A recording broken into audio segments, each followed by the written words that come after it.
എല്ലാ വിദ്യാർത്ഥികൾക്കും പുതിയൊരു വീഡിയോയിലേക്ക് സ്വാഗതം. ഈ വർഷത്തെ SSLC പരീക്ഷ അവസാനിക്കുന്നതിനായിട്ട് ഇനി 2 പരീക്ഷകൾ കൂടി മാത്രമാണുള്ളത്. അപ്പോൾ വിദ്യാർത്ഥികൾക്ക് 22-ാം തീയതി വെള്ളിയാഴ്ച, അതായത് നാളെ രാവിലെ 9:30 മുതൽ 11:15 വരെയുള്ള പരീക്ഷ ബയോളജി, അതായത് ജീവശാസ്ത്രം പരീക്ഷയാണ്.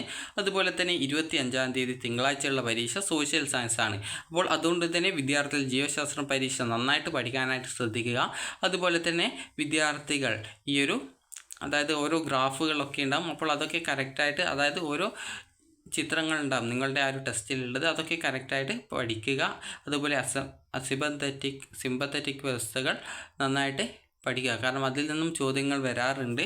അതുപോലെ തന്നെ വിദ്യാർത്ഥികൾ ശ്രദ്ധിക്കേണ്ട പ്രധാനപ്പെട്ട കാര്യം, നിങ്ങളെക്കൊണ്ട് പറ്റുന്ന രീതിയിൽ നന്നായിട്ട് പരീക്ഷ എഴുതുക. കാരണം എല്ലാ പോർഷൻസും നിങ്ങൾ ഓൾറെഡി കംപ്ലീറ്റ് ചെയ്തിട്ടുണ്ടാകുമെന്ന് കരുതുന്നു.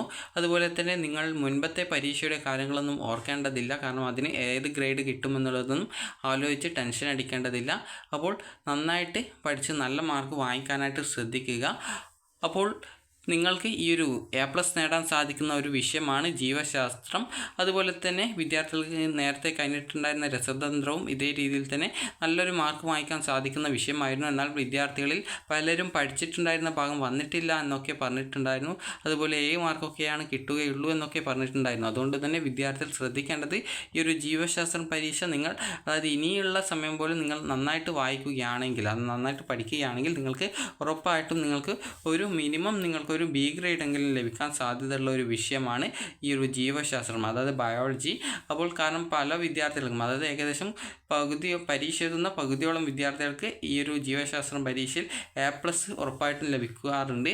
അതുപോലെ തന്നെ വിദ്യാർത്ഥികൾ നന്നായിട്ട് ശ്രമിച്ചാൽ നിങ്ങൾക്ക് ഈ ഒരു ജീവശാസ്ത്രം പരീക്ഷയ്ക്ക് നന്നായിട്ട് നല്ലൊരു ഗ്രേഡ് തന്നെ നിങ്ങൾക്ക് നേടാൻ സാധിക്കും.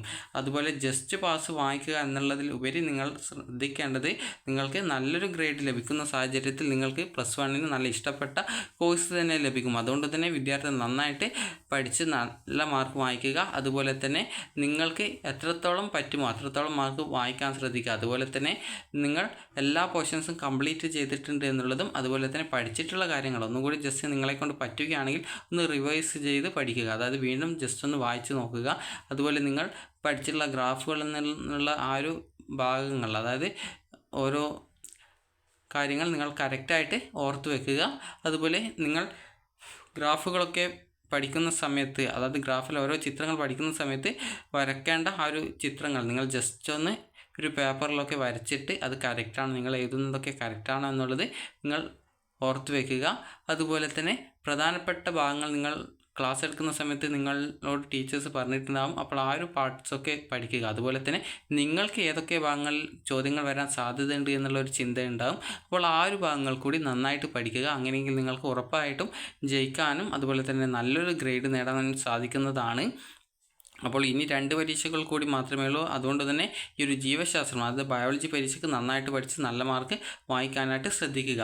അതുപോലെ തന്നെ വിദ്യാർത്ഥികൾ ചോദിച്ചിട്ടുണ്ടായിരുന്ന പ്രധാനപ്പെട്ട കാര്യമാണ് ഈ ഒരു 5 മാർക്ക് കിട്ടിക്കഴിഞ്ഞാൽ ജയിക്കുമോ എന്നുള്ളത്. അതായത് നിങ്ങൾക്ക് 10 മാർക്ക് CE കിട്ടുകയാണെങ്കിൽ നിങ്ങൾക്ക് ടോട്ടൽ 15 മാർക്ക് ലഭിച്ചു കഴിഞ്ഞാൽ നിങ്ങൾ ആ ഒരു പരീക്ഷ പാസ്സാകും. അതായത് 5 മാർക്ക് എഴുത്ത് പരീക്ഷ നിങ്ങൾ മിനിമം നേടാൻ ശ്രമിക്കുക. അതുപോലെ തന്നെ ഇതിൽ കൂടുതൽ നിങ്ങൾ എത്രത്തോളം വായിക്കാൻ ശ്രമിക്കുന്നുവോ അതിനനുസരിച്ച് നിങ്ങളുടെ മാർക്ക് പെർസെൻറ്റേജ് കൂടും. അതായത് നിങ്ങൾ ജയിക്കാനായിട്ട് 5 വേണമെന്ന് കരുതി 5 മാർക്ക് മാത്രമോ അല്ലെങ്കിൽ 10 മാർക്ക് മാത്രമോ വായിക്കാൻ ശ്രമിക്കരുത്. നിങ്ങളെക്കൊണ്ട് പറ്റുന്ന രീതിയിൽ ഒരു 20 മാർക്കിൽ കൂടുതൽ മാർക്ക് വാങ്ങിക്കാനായിട്ട് ശ്രദ്ധിക്കുക. അങ്ങനെയെങ്കിലേ നിങ്ങൾക്ക് നല്ലൊരു ഗ്രേഡ് ലഭിക്കുള്ളൂ. അതുപോലെ തന്നെ നിങ്ങൾ ഒട്ടും പേടിക്കുകയോ അല്ലെങ്കിൽ ടെൻഷൻ അടിക്കുകയോ ചെയ്യേണ്ട ആവശ്യമില്ല. കാരണം ടെൻഷൻ അടിച്ച് പരീക്ഷ ഹാളിൽ പോയി കഴിഞ്ഞാൽ നിങ്ങൾ ചിലപ്പോൾ വീട്ടിൽ നിന്ന് പഠിച്ചു പോയിട്ടുള്ള ആ ഒരു ഭാഗങ്ങൾ കൂടി മറന്നു പോകാനുള്ള സാധ്യതയുണ്ട്. അതുകൊണ്ട് തന്നെ വിദ്യാർത്ഥി നല്ല സന്തോഷത്തോടെ ഇരുന്നു കൊണ്ട് പരീക്ഷയ്ക്ക് പഠിച്ച് നന്നായിട്ട് ടെൻഷനൊന്നും ഇല്ലാതെ, അതായത് നല്ല സന്തോഷത്തോടെ പോയിട്ട് പരീക്ഷ എഴുതുക. അതുപോലെ തന്നെ പരീക്ഷ എഴുതിയിട്ട് നിങ്ങൾക്ക് ഏതെങ്കിലും പോർഷൻസ് എഴുതാൻ സാധിച്ചിട്ടില്ല എന്നൊക്കെ ഉണ്ടെങ്കിൽ നിങ്ങൾ പേടിക്കേണ്ട ആവശ്യമില്ല. അതുപോലെ തന്നെ പരീക്ഷ എഴുതുന്ന സാഹചര്യത്തിലും ക്ലാസ്സിൽ ആ ഒരു പരീക്ഷ ഹാളിൽ കയറുന്ന സമയത്തും നിങ്ങൾ ഒട്ടും ടെൻഷനൊന്നും അടിക്കേണ്ടതില്ല. കാരണം ഇതൊരു പരീക്ഷയാണ്. അപ്പോൾ നിങ്ങളെക്കൊണ്ട് പറ്റുന്ന രീതിയിൽ മാർക്ക് വാങ്ങിക്കാനായിട്ട് ശ്രമിക്കുക എന്നുള്ളതാണ് നിങ്ങളുടെ ഭാഗത്തു നിന്ന് വേണ്ട കാര്യം. അല്ലാതെ ടെൻഷൻ അടിച്ച് പഠിച്ച ഭാഗങ്ങൾ കൂടി മറന്നു പോകരുത്. അപ്പോൾ അതുകൊണ്ട് തന്നെ നിങ്ങൾ ശ്രദ്ധിക്കേണ്ട കാര്യം, ടെൻഷനോ പേടിയോ കൂടാതെ പരീക്ഷയ്ക്ക് നന്നായിട്ട് പഠിക്കുക. അപ്പോൾ വിദ്യാർത്ഥികൾ നന്നായിട്ട് പഠിച്ച് നല്ല മാർക്ക് വാങ്ങിക്കാനായിട്ട് ശ്രമിക്കുക. കാരണം നിങ്ങൾക്ക് എത്രത്തോളം മാർക്ക് വാങ്ങിക്കുന്നുവോ അതിനനുസരിച്ച് നിങ്ങളുടെ പേഴ്സൻറ്റേജ് കൂട്ടുന്നതായിരിക്കും, അതുപോലെ ഗ്രേഡും കൂട്ടുന്നതായിരിക്കും. അതുകൊണ്ട് തന്നെ നിങ്ങൾ നന്നായിട്ട് പഠിക്കുക. അതുപോലെ തന്നെ നിങ്ങൾക്ക് ജസ്റ്റ് കുറച്ച് മാർക്കിൻ്റെ വ്യത്യാസത്തിൽ നിങ്ങൾ ജയിക്കാതിരിക്കുന്ന സാഹചര്യത്തിൽ നിങ്ങൾക്ക് ആ ഒരു മാർക്ക് ടീച്ചേഴ്സ് തന്ന് നിങ്ങളെ ജയിപ്പിക്കുന്നതായിരിക്കും. അതുകൊണ്ട് തന്നെ ഒട്ടും പേടിക്കേണ്ട ആവശ്യമില്ല. അപ്പോൾ വിദ്യാർത്ഥികൾ നന്നായിട്ട് ഈ ഒരു പരീക്ഷയിൽ നല്ല ഗ്രേഡ് തന്നെ വാങ്ങിക്കാനായിട്ട് ശ്രമിക്കുക. അപ്പോൾ നിങ്ങൾ ഇനിയുള്ള സമയം വേസ്റ്റ് ചെയ്യാതെ നന്നായിട്ട് പഠിക്കാനായിട്ട് ശ്രദ്ധിക്കുക. അപ്പോൾ എല്ലാ വിദ്യാർത്ഥികൾക്കും നല്ല മാർക്ക് ലഭിക്കട്ടെ എന്ന് ആശംസിക്കുന്നു.